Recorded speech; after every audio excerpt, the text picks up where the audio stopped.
Hello, dear students. I welcome you in today's session. Today, we will discuss tools and techniques of assessment.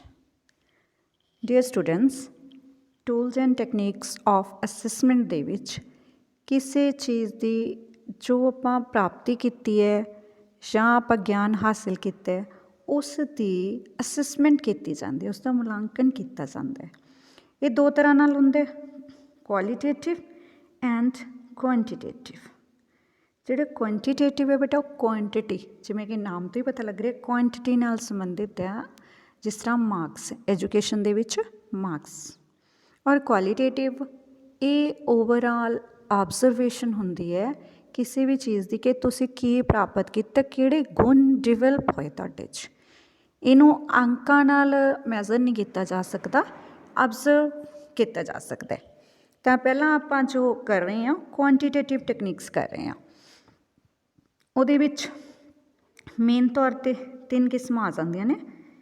Written test, written ਦੇ ਵਿੱਚ ਜੋ ਲਿਖ ਕੇ ਹੁੰਦੇ ਨੇ, ਉਹਦੇ ਵਿੱਚ ਅੱਗੋਂ 3 ਇਹਦੇ ਬਣ ਜਾਂਦੇ, ਤੁਹਾਨੂੰ ਪਤਾ ਹੀ ਹੈ। ਤਾਂ ਐਸੇ ਟਾਈਪ, ਸ਼ਾਰਟ ਆਨਸਰ ਟਾਈਪ, ਐਸੇ ਟਾਈਪ ਐਂਡ ਆਬਜੈਕਟਿਵ ਟਾਈਪ। ਇਹ ਅੱਗੋਂ ਆਪਾਂ ਥੋੜ੍ਹਾ ਡਿਟੇਲ ਦੇ ਵਿੱਚ ਵੀ ਕਰਦੇ ਹਾਂ। ਪਹਿਲਾਂ ਇੱਕ ਵਾਰੀ ਐਂ ਸਮਝ ਲਓ ਕਿ ਰਿਟਨ ਟੈਸਟ 3 ਤਰ੍ਹਾਂ ਦੇ ਹੁੰਦੇ ਨੇ ਮੇਨ ਤੌਰ 'ਤੇ।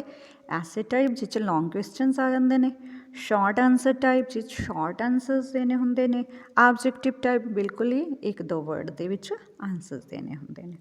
ਇਹ 3 ਟਾਈਪ ਦੇ ਹੋ ਗਏ। ਇਹ ਸਾਰੇ ਆਪਾਂ ਕੁਆਂਟੀਟੇਟਿਵ ਦੀ ਗੱਲ ਕਰ ਰਹੇ ਹਾਂ ਬੇਟਾ। ਉਸ ਤੋਂ ਬਾਅਦ ਓਰਲ ਟੈਸਟ। ਓਰਲ ਟੈਸਟ ਤੁਹਾਨੂੰ ਪਤਾ ਜਿਹੜੇ ਵਰਬਲ ਹੋਣ, ਜ਼ੁਬਾਨੀ ਹੋਣ, ਲਿਖਤੇ ਨਾ ਹੋਣ, ਜਿਹਦੇ ਵਿੱਚ ਲਿਸਨਿੰਗ ਐਂਡ ਸਪੀਕਿੰਗ ਸਕਿੱਲਸ ਨੂੰ ਮੈਜ਼ਰ ਕੀਤਾ ਜਾਂਦਾ, ਦੇਖਿਆ ਜਾਂਦਾ। ਇਹ ਵੀ ਮਾਰਕਸ ਦਿੱਤੇ ਜਾਂਦੇ ਨੇ, ਜਿਵੇਂ ਅੱਜ ਕੱਲ੍ਹ ਆਪਣੇ ਕਲਾਸਿਸ ਦੇ ਵਿੱਚ ਸ਼ੁਰੂ ਕੀਤਾ ਹੋਇਆ ਲਿਸਨਿੰਗ ਐਂਡ ਸਪੀਕਿੰਗ ਦਾ, ਕਿਉਂਕਿ ਸਪੋਕਨ ਸਕਿੱਲ ਜਿਹੜੀ ਆ ਫਿਰ ਹੀ ਡਿਵੈਲਪ ਹੁੰਦੀ ਹੈ ਜੇ ਲਿਸਨਿੰਗ ਸਕਿੱਲ ਵਧੀਆ ਹੋਵੇ। ਤਾਂ ਇਹਨਾਂ ਦੋਨੋਂ ਸਕਿੱਲਸ ਲਈ ਜਿਹੜੇ ਟੈਸਟ ਹੁੰਦੇ ਨੇ ਉਹ ਓਰਲ ਟੈਸਟ ਨੇ।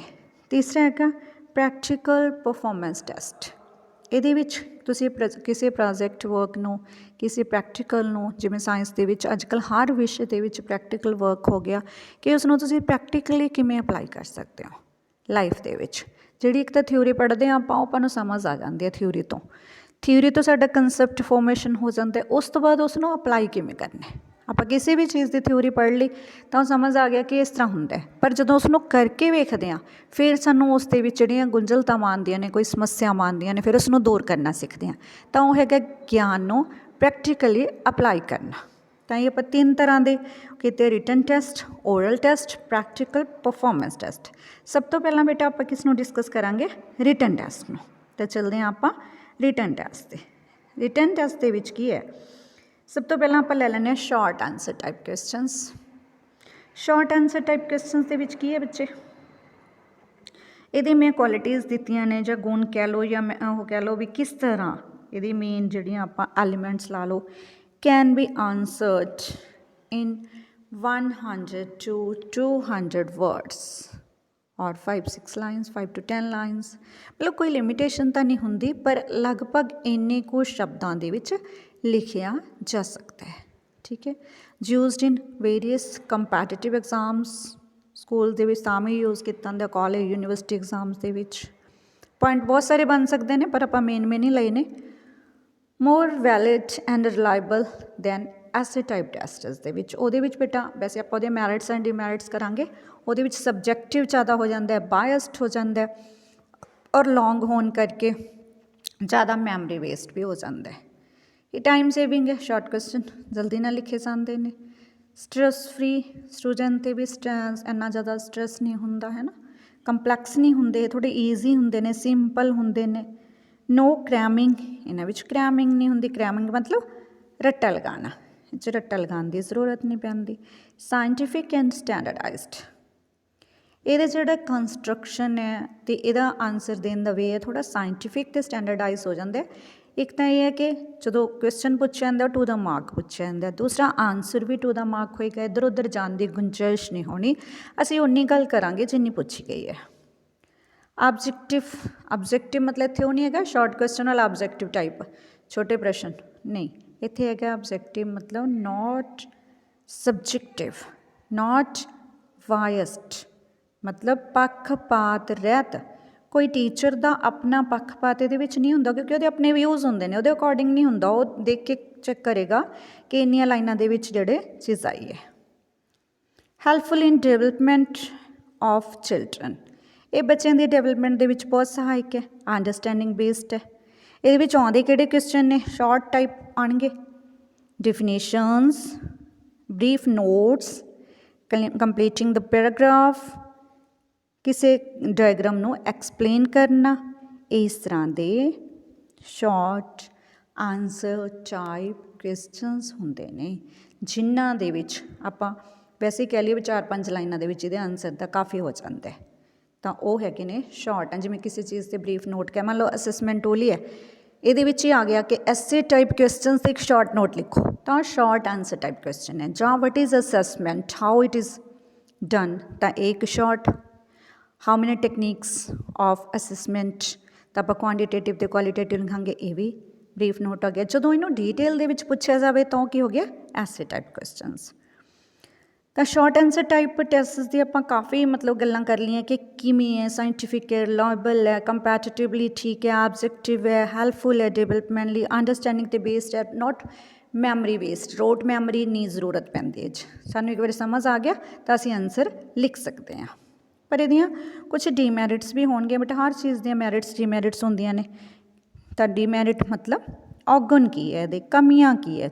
Difficult to access, creativity and originality, ਬੱਚੇ ਦੀ ਕ੍ਰੀਏਟੀਵਿਟੀ ਅਤੇ ਓਰੀਜਨੈਲਿਟੀ ਤਾਂ ਕਿਤੇ ਆਈ ਹੀ ਨਹੀਂ, ਕਿਉਂਕਿ ਉਹ ਉਨਾ ਕੁ ਆਨਸਰ ਦੇਊਗਾ ਜਿੰਨਾ ਕੁ ਪੁੱਛਿਆ ਗਿਆ।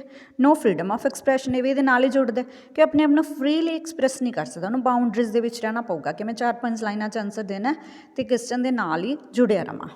Difficult to construct for a teacher, ਦੇਖੋ ਟੀਚਰ ਨੂੰ ਮੰਨ ਲਓ 100 ਨੰਬਰ ਦਾ ਟੈਸਟ ਹੈ ਅਤੇ ਸ਼ਾਰਟ ਆਨਸਰ ਟਾਈਪ ਜਿਹੜੇ ਕੁਐਸਚਨ ਨੇ ਮੰਨ ਲਓ ਉਹਨੇ 3 ਨੰਬਰ ਦਾ ਜਾਂ 4 ਨੰਬਰ ਦਾ ਇੱਕ ਰੱਖਣਾ, ਤਾਂ ਬਹੁਤ ਸਾਰੇ ਕੁਐਸਚਨ ਡਿਜ਼ਾਈਨ ਕਰਨੇ ਪੈਣਗੇ ਔਰ ਇਸ ਤਰ੍ਹਾਂ ਦੇ ਡਿਜ਼ਾਈਨ ਕਰਨੇ ਪੈਣਗੇ ਵੀ ਨੌਲੇਜ ਦਾ ਵੀ ਪਤਾ ਲੱਗ ਜੇ ਔਰ ਬੱਚੇ ਨੂੰ ਅਟੈਂਪਟ ਕਰਨਾ ਵੀ ਈਜ਼ੀ ਹੋਵੇ। ਤਾਂ ਕੰਸਟਰਕਸ਼ਨ ਔਖੀ ਹੈ ਇਹਦੀ।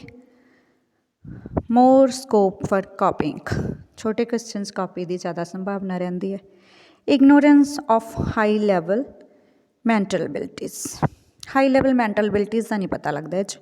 ਨੋ test of depth of knowledge, ਗਿਆਨ ਦੀ ਡੂੰਘੀ ਸਮਝ ਬੱਚੇ ਦੀ ਪਤਾ ਨਾ ਦਿਓ ਕਿ ਆਪਣਾ ਵਿਊ ਨਹੀਂ ਨਾ ਦੇ ਸਕਦਾ, ਉਹ ਸਿਰਫ ਉਹੀ ਵਿਊ ਦੇਗਾ ਜਿਹੜਾ ਕੁਐਸਚਨ ਦੇ ਅਕੋਰਡਿੰਗ ਹੈ। ਰਾਈਟਿੰਗ ਸਕਿੱਲਸ ਇਗਨੋਰ ਹੋ ਜਾਂਦੀ ਹੈ। ਛੋਟੇ ਪ੍ਰਸ਼ਨ 'ਚ ਰਾਈਟਿੰਗ ਸਕਿੱਲ ਜ਼ਿਆਦਾ ਰਾਈਟਿੰਗ ਸਕਿੱਲ ਦੇ ਵਿੱਚ ਬਹੁਤ ਕੁਛ ਆ ਜਾਂਦਾ ਹੈ। ਕੋਹਰੈਂਸ ਹੈਗੀ ਆਈਡੀਆਜ਼ ਦੀ ਕਿ ਨਹੀਂ, ਡਾਇਨਾਮਿਕ ਆਈਡੀਆਜ਼ ਨੇ, not economical in terms of time, energy and money, ਇਹ ਜ਼ਿਆਦਾ ਲੱਗਦੇ ਨੇ। ਟਾਈਮ ਵੀ ਜ਼ਿਆਦਾ ਲੱਗਦਾ ਹੈ। ਵੈਸੇ ਆਪਾਂ ਟਾਈਮ ਸੇਵਿੰਗ ਕਿਹਾ, ਇਹਦੇ ਮੈਰਿਟ ਦੇ ਵਿੱਚ ਟਾਈਮ ਸੇਵਿੰਗ ਕਿ ਬੱਚਾ ਜਲਦੀ ਜਲਦੀ ਆਨਸਰ ਕਰ ਦਿੰਦਾ, ਪਰ ਜੇ ਆਪਾਂ ਕੰਸਟਰਕਟ ਕਰਨ ਦਾ ਵੀ ਦੇਖੀਏ ਟਾਈਮ ਜ਼ਿਆਦਾ ਲੱਗਦਾ ਔਰ ਕੁਐਸਚਨ ਵੀ ਇੱਕ ਤੋਂ ਦੂਜੇ 'ਤੇ ਸਕਿਪ ਕਰਨਾ ਪਏਗਾ, ਬੱਚੇ ਨੂੰ ਟਾਈਮ ਜ਼ਿਆਦਾ ਲੱਗ ਜਾਂਦਾ, ਐਨਰਜੀ ਵੀ ਜ਼ਿਆਦਾ ਲੱਗੀ, ਉਹਨੂੰ ਵਾਈਡਲੀ ਯਾਦ ਕਰਨਾ ਪਏਗਾ ਔਰ ਮਨੀ ਵੀ ਜ਼ਿਆਦਾ ਲੱਗੇਗਾ ਕਿ ਉਨੇ ਹੀ ਕੁਐਸਚਨ ਡਿਜ਼ਾਈਨ ਕਰਨ 'ਤੇ ਖਰਚਾ ਕਹਿ ਲਓ ਆਪਾਂ, ਉਸ ਤੋਂ ਬਾਅਦ ਅਟੈਂਪਟ ਕਰਨ 'ਤੇ, ਇਸ ਤਰ੍ਹਾਂ ਤਿੰਨੋਂ ਚੀਜ਼ਾਂ ਜ਼ਿਆਦਾ ਕੰਜ਼ਿਊਮ ਹੁੰਦੀਆਂ ਨੇ। ਨੀਡ ਆਫ ਕੰਪੀਟੈਂਟ ਪ੍ਰੋਫੈਸ਼ਨਲਸ, ਇਹ ਬੇਟਾ ਤੁਸੀਂ ਸਾਰੇ ਟੈਸਟ ਦੇ ਵਿੱਚ ਹੀ ਦੇ ਸਕਦੇ ਹੋ। ਯੋਗ ਪ੍ਰੋਫੈਸ਼ਨਲਸ ਦੀ ਲੋੜ ਹੈ ਕਿ ਅਧਿਆਪਕ ਵੀ ਕਈ ਵਾਰ ਇੰਨਾ ਕੰਪੀਟੈਂਟ ਨਹੀਂ ਹੁੰਦਾ ਕਿ ਕੁਐਸਚਨਸ ਡਿਜ਼ਾਈਨ ਕਰ ਸਕੇ। ਇਹ ਨਹੀਂ ਕਿ ਅਧਿਆਪਕ ਦੀ ਸਮਰੱਥਾ ਦਾ ਯੋਗਤਾ 'ਤੇ ਸਾਨੂੰ ਕੋਈ ਸ਼ੱਕ ਹੈ, ਪਰ ਉਸਨੂੰ ਉਸ ਬਾਰੇ ਜ਼ਿਆਦਾ ਪਤਾ ਨਹੀਂ ਹੁੰਦਾ ਕਿ ਬੱਚੇ ਨੂੰ ਅਸੈਸ ਕਰਨ ਲਈ ਮੈਂ ਕਿਸ ਤਰ੍ਹਾਂ ਦਾ ਟੈਸਟ ਡਿਜ਼ਾਈਨ ਕਰਾਂ ਕਿ ਉਹਦੀ ਸਾਰੀਆਂ ਸਕਿੱਲਸ ਅਸੈਸ ਹੋ ਜਾਣ ਅਤੇ ਬੱਚਾ ਔਖਾ ਵੀ ਨਾ ਹੋਵੇ। ਇਸ ਲਈ ਕੰਪੀਟੈਂਟ ਪ੍ਰੋਫੈਸ਼ਨਲਸ ਦੀ ਲੋੜ ਹੈ ਪੇਪਰ ਡਿਜ਼ਾਈਨ ਕਰਨ ਲਈ, ਪੇਪਰ ਕੰਸਟਰਕਟ ਕਰਨ ਲਈ। ਇਹ ਤੁਸੀਂ ਸ਼ਾਰਟ ਆਨਸਰ ਟਾਈਪ ਦੇ ਵਿੱਚ ਵੀ ਦੇ ਸਕਦੇ ਹਾਂ, ਆਬਜੈਕਟਿਵ ਟਾਈਪ 'ਚ ਵੀ ਦੇ ਸਕਦੇ ਹੋ ਅਤੇ ਐਸੇ ਟਾਈਪ 'ਚ ਵੀ। ਤਾਂ ਹੁਣ ਚੱਲਦੇ ਹਾਂ ਬੇਟਾ ਐਸੇ ਟਾਈਪ ਕੁਐਸਚਨਸ ਬਾਰੇ। ਇਹ ਮੈਂ ਤੁਹਾਨੂੰ ਪਹਿਲਾਂ ਵੈਸੇ ਦੱਸਤਾ ਕਿ ਐਸੇ ਟਾਈਪ ਕੁਐਸਚਨ ਜਿਹੜੇ ਨੇ ਉਹ ਕੀ ਹੁੰਦੇ ਨੇ, ਜਿਹਦੇ ਵਿੱਚ ਲੰਬਾ ਆਨਸਰ ਦੇਣਾ ਹੋਵੇ। ਆਨਸਰਸ ਆਫ ਵੇਰੀਏਬਲ ਲੈਂਥਸ, ਅਲੱਗ ਅਲੱਗ ਲੈਂਥ ਹੋ ਸਕਦੀ ਹੈ according to the requirement, generally lengthy answers, requirement ਦੇ ਅਕੋਰਡਿੰਗ ਆਨਸਰ ਦੇਣਾ ਹੁੰਦਾ ਅਤੇ ਜ਼ਿਆਦਾਤਰ ਲੈਂਥੀ ਹੁੰਦੇ ਨੇ। ਆਮ ਤੌਰ 'ਤੇ ਉਹਨੂੰ ਆਪਾਂ ਐਸੇ ਟਾਈਪ ਕੁਐਸਚਨਸ ਕਹਿੰਦੇ ਹਾਂ ਜਿਹੜੇ ਲੰਬੇ ਹੋਣ। ਮੋਸਟ ਪਾਪੂਲਰ ਹੈ ਤੁਹਾਨੂੰ ਪਤਾ ਹੀ ਹੈ, ਟੂ ਚੈੱਕ ਦਾ ਪਾਵਰ ਆਫ ਮੈਮੋਰਾਈਜ਼ੇਸ਼ਨ, ਮੈਮਰੀ ਦਾ ਚੈੱਕ ਹੋ ਜਾਂਦਾ। ਐਕਸਪ੍ਰੈਸ਼ਨ, ਬੱਚਾ ਐਕਸਪ੍ਰੈਸ ਕਿਵੇਂ ਕਰ ਰਿਹਾ ਆਪਣੇ ਆਪ ਨੂੰ। ਹੈਂਡ ਰਾਈਟਿੰਗ ਸਕਿੱਲਸ ਸਾਰੀਆਂ, ਹੈਂਡ ਰਾਈਟਿੰਗ ਇਕੱਲੀ, writing skills, proficiency of language, organisation of ideas and ਮੈਨੀ ਅਦਰਸ। ਇਹਦੇ ਵਿੱਚ ਸਾਰੀਆਂ ਰਾਈਟਿੰਗ ਸਕਿੱਲਸ ਆ ਜਾਣਗੀਆਂ ਬੇਟਾ ਬੱਚੇ ਦੀ, ਕਿ ਉਹ ਆਈਡੀਆਜ਼ ਨੂੰ ਜੋੜਦਾ ਕਿਵੇਂ, ਇਨ ਆਰਡਰ ਹੈ, ਕੋਹਰੈਂਸ ਹੈ, ਤਾਂ ਉਹਦੇ ਆਈਡੀਆਜ਼ ਚੇਨ ਵੱਧ ਨੇ, ਇੱਕ ਨਾਲ ਇੱਕ ਜੁੜਦੇ, ਤਾਂ ਨਹੀਂ ਕਿ ਟੁੱਟਵੀਂ ਆਈਡੀਆਜ਼ ਪੇਸ਼ ਕਰਦੇ ਉਹ। ਤੇ ਉਹਦੀ ਹੈਂਡ ਰਾਈਟਿੰਗ ਸੋਹਣੀ ਹੈ ਉਹਦੀ, ਉਸ ਨੂੰ ਉਸ ਬਾਰੇ ਚੰਗੀ ਤਰ੍ਹਾਂ ਫੈਕਚੁਅਲ ਗਿਆਨ ਹੈ, ਤੱਥਾਂ ਨੂੰ ਲੜੀਬੱਧ ਦਿੰਦਾ ਉਹ। ਕਹਿੰਦੇ ਮੈਰਿਟਸ ਹੈਗੀਆਂ ਨੇ, ਈਜ਼ੀ ਟੂ ਪ੍ਰਪੇਅਰ, ਟੀਚਰ ਲਈ ਵੀ ਈਜ਼ੀ ਔਰ ਬੱਚੇ ਲਈ ਵੀ ਕਰਨਾ ਸ਼ਾਇਦ ਈਜ਼ੀ ਹੈ, ਕਿਉਂਕਿ ਉਹਨੂੰ ਇੱਕ ਹੀ ਪ੍ਰਸ਼ਨ 'ਤੇ ਆਪਣਾ ਟਾਈਮ ਲਗਾਉਣਾ ਪਏਗਾ, ਉਸੇ ਦੇ ਆਈਡੀਆਜ਼ ਨੂੰ ਧਿਆਨ 'ਚ ਰੱਖਣਾ ਪਏਗਾ। Measurement of organising, summarising, integrating ideas. Coherence ਦੇ ਵਿੱਚ ਵੀ ਆ ਗਿਆ ਇੱਕੋ ਪੁਆਇੰਟ ਦੇ ਵਿੱਚ ਕਿ ਆਈਡੀਆਜ਼ ਨੂੰ ਆਰਗੇਨਾਈਜ਼ ਰੂਪ ਦੇ ਵਿੱਚ ਯਾਦ ਕਰੇਗਾ ਉਹ, ਫਿਰ ਉਸ ਨੂੰ ਸਮਰਾਈਜ਼ ਕਰਨਾ ਵੀ ਆਉਂਦਾ ਹੋਊਗਾ, ਫਿਰ ਉਹਨੂੰ ਇੰਟੈਗਰੇਟ ਕਰਨਾ ਵੀ ਆਉਂਦਾ। ਇੰਟੈਗਰੇਟ ਹੁੰਦਾ ਮਤਲਬ ਉਹਨਾਂ ਨੂੰ ਜੋੜਨਾ ਵੀ ਆਉਂਦਾ ਬੱਚੇ ਨੂੰ। Test of originality and creativity, ਇਹਦੇ ਵਿੱਚ ਬੱਚਾ ਆਪਣੇ ਓਰੀਜਨਲ ਆਈਡੀਆਜ਼ ਦੇ ਸਕਦਾ ਹੈ, ਕ੍ਰੀਏਟਿਵ ਆਈਡੀਆਜ਼ ਦੇ ਸਕਦਾ ਹੈ। ਟੈਸਟ ਜਿਹੜਾ ਓਰੀਜਨੈਲਿਟੀ ਦਾ ਇਹਦੇ ਨਾਲ ਹੋ ਜਾਂਦਾ ਹੈ। ਫੁੱਲ ਫਰੀडम ਆਫ ਐਕਸਪ੍ਰੈਸ਼ਨ, ਪ੍ਰੈਜੈਂਟੇਸ਼ਨ ਆਰਾਮ ਨਾਲ ਹੋ, ਕਿਉਂਕਿ ਉਹਦੇ ਕੋਲ ਬਹੁਤ ਸਾਰੇ ਸ਼ਬਦ ਨੇ, ਉਹਦੇ ਕੋਲ ਬਹੁਤ ਸਾਰੀਆਂ ਲਾਈਨਸ ਨੇ ਲਿਖਣ ਲਈ, ਤਾਂ ਆਪਣੇ ਆਪ ਨੂੰ ਮਟੀਰੀਅਲ ਨੂੰ ਜਾਂ ਆਪਣੇ ਦਿਮਾਗ ਦੇ ਵਿੱਚ ਜਿਹੜੇ ਆਈਡੀਆਜ਼ ਨੇ ਉਹਨੂੰ ਅੱਛੀ ਤਰ੍ਹਾਂ ਬਿਨਾਂ ਕਿਸੇ ਬੰਧਨ ਤੋਂ ਪ੍ਰਗਟ ਕਰ ਸਕਦਾ, ਐਕਸਪ੍ਰੈਸ ਕਰ ਸਕਦਾ, ਪ੍ਰੈਜ਼ੈਂਟ ਕਰ ਸਕਦਾ। Helpful in developing good habits of study, ਇਹਦੇ ਨਾਲ ਕੀ ਹੈ, ਬੱਚੇ ਨੂੰ ਜ਼ਿਆਦਾ ਸਮਾਂ ਜ਼ਿਆਦਾ ਧਿਆਨ ਨਾਲ ਬੈਠ ਕੇ ਪੜ੍ਹਨਾ ਪਵੇਗਾ, ਔਰ ਇਹਦੇ ਵਿੱਚ ਨਕਲ ਦੀ ਗੁੰਜਾਇਸ਼ ਵੀ ਘੱਟ ਜਾਂਦੀ ਹੈ, ਕਿਉਂਕਿ ਵੱਡਾ ਪ੍ਰਸ਼ਨ ਹੈ ਤਾਂ ਇੱਕ ਦੂਜੇ ਨੂੰ ਦੱਸਣ ਦਾ ਵੀ ਔਖਾ ਹੈ, ਇੱਕ ਦੂਜੇ ਤੋਂ ਨਕਲ ਵੀ ਨਹੀਂ ਕੀਤੀ ਜਾ ਸਕਦੀ, ਤਾਂ ਉਹਨੂੰ ਬੱਚੇ ਨੂੰ ਆਪਣਾ ਆਈਡੀਆ, ਆਪਣਾ ਕੰਸੈਪਟ ਫੋਰਮੇਸ਼ਨ, ਆਪਣੀ ਪ੍ਰੈਜੈਂਟੇਸ਼ਨ ਦੇਣੀ ਹੀ ਪਵੇਗੀ, ਜਿਸ ਕਰਕੇ ਉਹ ਉਸ ਚੀਜ਼ ਨੂੰ ਵਾਈਡਲੀ ਇਲੈਬੋਰੇਟ ਫਾਰਮ ਦੇ ਵਿੱਚ ਪੜ੍ਹੇਗਾ, ਤਾਂ ਕਿ ਉਸ ਦਾ ਆਨਸਰ ਵੀ ਡੀਟੇਲ ਫਾਰਮ ਦੇ ਵਿੱਚ ਆ ਜਾਏ। ਡਿਵੈਲਪਸ ਦਾ ਕੁਆਲਿਟੀ ਆਫ ਕੋਹਰੈਂਸ, ਮੈਂ ਤੁਹਾਨੂੰ ਪਹਿਲਾਂ ਹੀ ਡਿਫਾਈਨ ਕਰਤਾ ਹੈ। ਕੋਹਰੈਂਸ ਹੁੰਦਾ ਆਈਡੀਆਜ਼ ਨੂੰ ਜੋੜ ਕੇ ਰੱਖਣਾ। ਕੁਐਸਚਨਸ ਕਿਹੜੇ ਇਨਕਲੂਡ ਕੀਤੇ ਜਾ ਸਕਦੇ ਆ, ਵੈਸੇ ਤਾਂ ਮੈਂ ਤੁਹਾਨੂੰ ਇਹਦੇ ਬਾਰੇ ਵੀ ਥੋੜ੍ਹਾ ਦੱਸਦਾ। ਸਮਰੀ ਹੋ ਸਕਦੀ ਹੈ ਕਿਸੇ ਯੂਨਿਟ ਦੀ, ਇਵੈਂਟ ਦੀ, ਕਿਸੇ ਘਟਨਾ ਦੀ। ਐਨਾਲਿਸਿਸ ਹੋ ਸਕਦਾ, ਐਕਸਪਲੇਨੇਸ਼ਨ ਹੋ ਸਕਦਾ ਕਿਸੇ ਵੀ ਸਟੇਟਮੈਂਟ ਦਾ। ਕ੍ਰਿਟਿਸਿਜ਼ਮ ਹੋ ਸਕਦਾ, ਕੋਈ ਸਟੇਟਮੈਂਟ ਦੇ ਕੇ ਇਸ ਨੂੰ ਕ੍ਰਿਟੀਸਾਈਜ਼ ਕਰੋ। ਭਾਰਤ ਇੱਕ ਅਮੀਰ ਦੇਸ਼ ਹੈ, ਇਸ ਦੇ ਬਾਸੀ ਗਰੀਬ ਨੇ, ਆਮ ਹੀ ਆਪਾਂ ਇਸ 'ਚ ਕੁਐਸਚਨ ਕਰਦੇ ਨੇ, ਇਸ ਨੂੰ ਕਰੋ, ਉਸਨੂੰ ਕ੍ਰਿਟੀਸਾਈਜ਼ ਕਰੋ, ਜੇ ਇਸ ਸਟੇਟਮੈਂਟ ਨੂੰ ਐਕਸਪਲੇਨ ਕਰੋ, ਇਸ ਨੂੰ ਡਿਸਕਸ ਕਰੋ। ਤਾਂ ਡਿਸਕਸ਼ਨ, ਕ੍ਰਿਟਿਸਿਜ਼ਮ, ਐਕਸਪਲੇਨੇਸ਼ਨ, ਐਨਾਲਿਸਿਸ ਇਹ ਹੋ ਸਕਦਾ। Application of some rule and principle, ਕੋਈ ਵੀ ਰੂਲ ਜਾਂ ਪ੍ਰਿੰਸੀਪਲ ਦੇ ਕੇ ਕਿਹਾ ਇਸ ਨੂੰ ਕਿਵੇਂ ਆਪਾਂ ਜ਼ਿੰਦਗੀ 'ਚ ਅਪਲਾਈ ਕਰ ਸਕਦੇ ਹਾਂ, ਮਤਲਬ ਸਿੱਖਿਆ ਦੇ ਸੰਬੰਧ ਵਿੱਚ ਵੀ। ਸਿੱਖਿਆ ਲਗਾਤਾਰ ਚੱਲਣ ਵਾਲਾ ਪ੍ਰੋਸੈਸ ਹੈ। Education is a continuous process, explain state. ਜਾਂ language is a compulsory as a link language, English is a compulsory as a link language, explain करो। English is the language of prestige and power, explain करो how, ਕਿਵੇਂ ਕਰਨਾ। ਉਹਦੇ ਆਪਾਂ ਸਾਰੇ points 'ਤੇ ਧਿਆਨ ਦੇਵਾਂਗੇ ਕਿ ਇਹ ਲੈਂਗੁਏਜ ਇੰਨੀ ਇੰਪੋਰਟੈਂਟ ਕਿਉਂ ਹੈ, ਤਾਂ ਆਪਾਂ ਨੂੰ ਸਾਰੇ ਆਸਪੈਕਟਸ 'ਤੇ ਜਾਣਾ ਪਏਗਾ। ਇਸ ਤਰ੍ਹਾਂ ਦੇ ਕੁਐਸਚਨ ਆਪਾਂ ਕਰ ਸਕਦੇ ਹਾਂ। ਐਸੇ ਟਾਈਪ ਦੇ ਵਿੱਚ ਕੰਸਟਰਕਸ਼ਨ ਦੇ ਵਿੱਚ ਟੀਚਰ ਇਹ ਜੇ ਕੁਐਸਚਨ ਰੱਖਦਾ ਅਤੇ ਅਸੀਂ ਵੀ ਇਸ ਤਰ੍ਹਾਂ ਯਾਦ ਕਰਦੇ ਹਾਂ। ਅਤੇ ਇਹਦੇ ਡੀਮੈਰਿਟਸ ਕੀ ਨੇ ਆਪਣੇ ਕੋਲ? ਡੀਮੈਰਿਟਸ ਵੀ ਬਹੁਤ ਨੇ ਬੇਟਾ ਇਹਦੀਆਂ। No scope for large sampling of the content, ਧਿਆਨ ਨਾਲ ਸਮਝਣ ਵਾਲਾ ਪੁਆਇੰਟ ਹੈ। No scope for large sampling of the content. Content ਮਤਲਬ ਕੋਈ ਵੀ ਮਟੀਰੀਅਲ ਜੋ ਆਪਣੇ ਕੋਲ ਪ੍ਰੈਜੈਂਟ ਹੈ, ਮੰਨ ਲਓ 4 ਯੂਨਿਟ ਨੇ, 5 ਯੂਨਿਟ ਨੇ, ਉਹਦੇ ਵਿੱਚੋਂ ਟੀਚਰ ਨੇ ਕੁਐਸਚਨ ਸੈੱਟ ਕਰਨੇ ਨੇ ਐਸੇ ਟਾਈਪ, ਤਾਂ ਐਸੇ ਟਾਈਪ 4 ਜਾਂ 5 ਹੀ ਦੇ ਪਾਊਗਾ ਪੇਪਰ ਦੇ ਵਿੱਚ, ਤਾਂ ਇੱਕ ਯੂਨਿਟ 'ਚ ਇੱਕ ਕੁਐਸਚਨ ਹੀ ਕਵਰ ਹੋਇਆ, ਬਾਕੀ ਸਾਰੇ ਆਈਡੀਆਜ਼, ਬਾਕੀ ਸਾਰੇ ਕਨਸੈਪਟਸ ਉਹ ਅਧੂਰੇ ਰਹਿ ਗਏ। ਸ਼ਾਰਟ ਕੁਐਸਚਨਸ ਦੇ ਵਿੱਚੋਂ ਕਈ ਸਾਰੇ ਲੈ ਸਕਦਾ, ਆਬਜੈਕਟਿਵ ਟਾਈਪ 'ਚ ਉਸ ਤੋਂ ਵੀ ਵੱਧ ਲੈ ਸਕਦਾ, ਤਾਂ ਇਹ ਇਸ ਦਾ ਇੱਕ ਸਭ ਤੋਂ ਵੱਡਾ ਡਰਾਬੈਕ ਹੋ ਗਿਆ। ਸਮਝ ਆਈ ਕਿ ਕੋਈ ਸਕੋਪ ਨਹੀਂ ਹੈਗਾ ਕੰਟੈਂਟ ਜ਼ਿਆਦਾ ਲੈਣ ਦਾ, ਕੰਟੈਂਟ ਥੋੜ੍ਹਾ ਰਹਿ ਜਾਂਦਾ, ਥੋੜ੍ਹੇ ਆਈਡੀਆਜ਼ ਨੂੰ ਹੀ ਲੈ ਸਕੇਗਾ ਉਹ। ਇਨਕਰੇਜ ਕਰਦਾ ਕ੍ਰੈਮਿੰਗ ਨੂੰ। ਹਾਂ, ਰੱਟਾ ਮਾਰਨ ਵਾਲੇ ਕਈ ਵਾਰ ਅੱਗੇ ਲੰਘ ਜਾਂਦੇ, ਜਿਨ੍ਹਾਂ ਦੀ ਰੱਟਾ ਵਾਲੀ ਮੈਮਰੀ ਨਹੀਂ ਵਧੀਆ ਹੁੰਦੀ ਤਾਂ ਉਹ ਪਿੱਛੇ ਵੀ ਰਹਿ ਜਾਂਦੇ ਨੇ, ਜਿਹੜੇ ਸਮਝ ਕੇ ਕੰਮ ਕਰਦੇ ਨੇ। ਆਬਜੈਕਟਿਵ ਨਹੀਂ ਹੈਗਾ, ਸਬਜੈਕਟਿਵ ਹੈ, ਕਿਉਂਕਿ ਇਹਦੇ ਵਿੱਚ ਟੀਚਰ ਦਾ ਆਪਣਾ ਵਿਊ ਕੰਮ ਕਰੇਗਾ ਹੀ ਕਰੇਗਾ। ਜਦੋਂ ਪੇਪਰ ਚੈੱਕ ਕਰਦਾ ਤਾਂ ਉਹਦਾ ਆਪਣਾ ਜੋ ਮਨ 'ਚ ਆਈਡੀਆ ਬਣਿਆ ਹੋਇਆ, ਇੱਕ ਵਿਚਾਰ ਬਣਿਆ ਹੋਇਆ, ਵਿਚਾਰਧਾਰਾ ਬਣੀ ਹੋਈ ਹੈ, ਫਿਲਾਸਫੀ ਬਣੀ ਹੋਈ ਹੈ, ਉਹਦੇ ਅਕੋਰਡਿੰਗ ਚੈੱਕ ਕਰੇਗਾ। ਇਸ ਨਾਲ ਕਈ ਵਾਰ ਬੱਚਿਆਂ ਨਾਲ ਇਨਜਸਟਿਸ ਵੀ ਹੋ ਸਕਦਾ, ਜਿਹੜਾ ਬੱਚਾ ਉਹ ਤੋਂ ਆਪੋਜ਼ਿਟ ਵਿਊ ਰੱਖਦਾ ਉਹਦੇ ਨਾਲ ਇਨਜਸਟਿਸ ਹੋ ਸਕਦੀ ਹੈ। ਜ਼ਰੂਰੀ ਨਹੀਂ ਹੈਗਾ ਇਹ ਨਾਟ ਮੱਚ ਵੈਲਿਡ ਐਂਡ ਰਿਲਾਈਬਲ। ਇਸ ਕਰਕੇ ਤੇ ਰਿਲਾਈਬਲ ਨਹੀਂ ਹੋ ਸਕਦੇ ਆਪਾਂ ਕਿ ਬੱਚੇ ਨੇ ਕੁਐਸਚਨ ਕੀਤਾ, ਟੀਚਰ ਨੇ ਚੈੱਕ ਕੀਤਾ, ਆਪਾਂ ਮੰਨ ਨਹੀਂ ਸਕਦੇ ਕਿ ਬੱਚੇ ਨੂੰ ਆਉਂਦਾ ਨਹੀਂ। ਬੱਚੇ ਦਾ ਆਪਣਾ ਵਿਊ ਡਿਫਰੈਂਟ ਵੀ ਹੋ ਸਕਦਾ ਹੈ। ਟਾਈਮ ਕੰਜ਼ਿਊਮਿੰਗ ਐਂਡ ਲੇਬੋਰੀਅਸ, ਪਹਿਲਾਂ ਤਾਂ ਯਾਦ ਕਰਨ 'ਤੇ ਬਹੁਤ ਸਮਾਂ ਲੱਗਦਾ, ਉਸ ਤੋਂ ਬਾਅਦ ਉਸਨੂੰ ਅਟੈਂਪਟ ਕਰਨ 'ਤੇ ਦੇਖੋ ਕਿੰਨਾ ਟਾਈਮ ਕੰਜ਼ਿਊਮਿੰਗ ਹੈ, ਕਿੰਨੀ ਲੇਬਰ ਲੱਗਦੀ ਹੈ। ਕਈ ਵਾਰ ਬੱਚਿਆਂ ਦੇ ਹੱਥ ਤੱਕ ਦੁਖਣ ਲੱਗ ਜਾਂਦੇ ਕਰਦੇ ਕਰਦੇ, ਜ਼ਿਆਦਾ ਲੰਬੇ ਕੁਐਸਚਨ ਹੋ ਜਾਂਦੇ ਨੇ, ਬੱਚਾ ਫੈਡ ਅਪ ਹੋ ਜਾਂਦਾ, ਬੋਰ ਮਹਿਸੂਸ ਕਰਦਾ।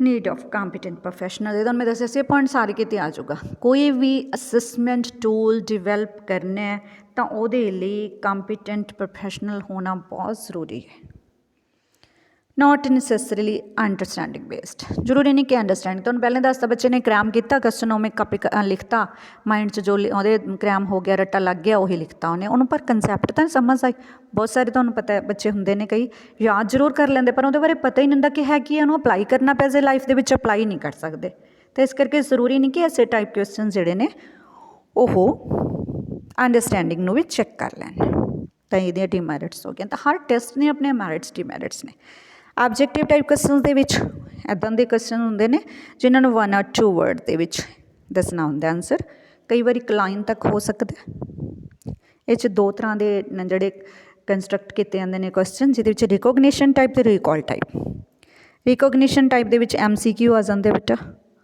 ट्रू फाल्स आ जाते हैं मैचिंग आ जाते अरेंजमेंट टाइप आ जाता ऑर्डर दे विच करना क्लासीफिकेशन आ जाता अरेंजमेंट किवें कोई घटनावां देतियां 4-5 में हिस्टरी दियां कोई 1965 होई 66 होई कोई 1947 होई वो घटनावां नूं ऑर्डर दे विच करना क्लासीफिकेशन हो सकता है नीचे कोई चीज़ां देतियां भी इन्हां नूं क्लासीफाई करो किस कैटेगरी नाल बिलोंग करदे जां किहड़ी चीज़ नहीं बिलोंग करती जिवें किताब है पैन है कलम है देता मान लो तो इन्हों क्लासीफाई कर सकते हैं आप कि सारिया स्टेशनरी या एजुकेशन या स्टडीज़ नाल संबंधित चीज़ां ने इस तरह के क्वेश्चन हो जाते हैं रिकॉल टाइप दे विच डायरैक्ट क्वेश्चन पूछा जा सकता है what is your schools name what is your name what is the purpose of education मतलब एक दो वर्ड दे विच देने वास्ते just which is the link language which is the international language इस तरह which is your regional language सिर्फ पंजाबी आप लिखने इस तरह के ये मैं तुम्हें वैसे हायर लैवल के तो अपने दसते छोटे बच्चों को छोटे छोटे प्रश्न जिवें छोटिया छोटिया गल्लां पूछियां जा सकदियां तो वो डायरैक्ट क्वेश्चन हो सकता है या फिर कंप्लीशन टाइप जिस फिल इन द ब्लैंक्स आ जाता है कि तुसी कोई खाली शब्द भरना छड़ दिता कि लाइन दे विच भी यह की काम है वो भरना बच्चे ने तो ये सन अपने दो तरह के रिकोगनीशन टाइप के अगे काफ़ी आ गए फिर रिकॉल टाइप के आ गए ये क्वेश्चन की टाइप्स दसे गए कि किस तरह जे असी ऑब्जेक्टिव टाइप पेपर सैट करना है फ्रेम करने ने क्वेश्चनस तो असी वो दो तरह के इस तरह के बनाने होंगे ने जिस रिकोगनीशन टाइप तो रिकॉल टाइप क्वेश्चनस आप लै सकते हैं तो इन्हों का आंसर जोड़ा वो बहुत एक या दो शब्दों ही आवे एक लाइन की भी जरूरत ना पवे वही आप कई बार मल्टीपल चॉइस के तो बिल्कुल ही देखो तुहानूं पता है कि टिक ही करना द ट्रू फाल्स के हो गया है ना मैचिंग द वर्ड्स के हो गया इन्हों के तो कोई गुंजाइश ही नहीं होंगी फिल इन द ब्लैंक्स के हो गया एक या दो वर्ड ही भरे जाते हैं तो ये नहीं ऑब्जेक्टिव टाइप इहदियां मैरिट्स एंड डिमैरिट्स लगभग शॉर्ट आंसर टाइप वाली ऑब्जेक्टिव टाइप के मैरिट्स की ने उही जल्दी हो जाता है बच्चे नूं ईजी रहिंदा है पर कॉपी का कितना स्कोप है शॉर्ट आंसर टाइप नालों भी वध गया देख के कर सकते हैं जो बोल के सुन सकते हैं इस तरह का कॉपी की स्कोप है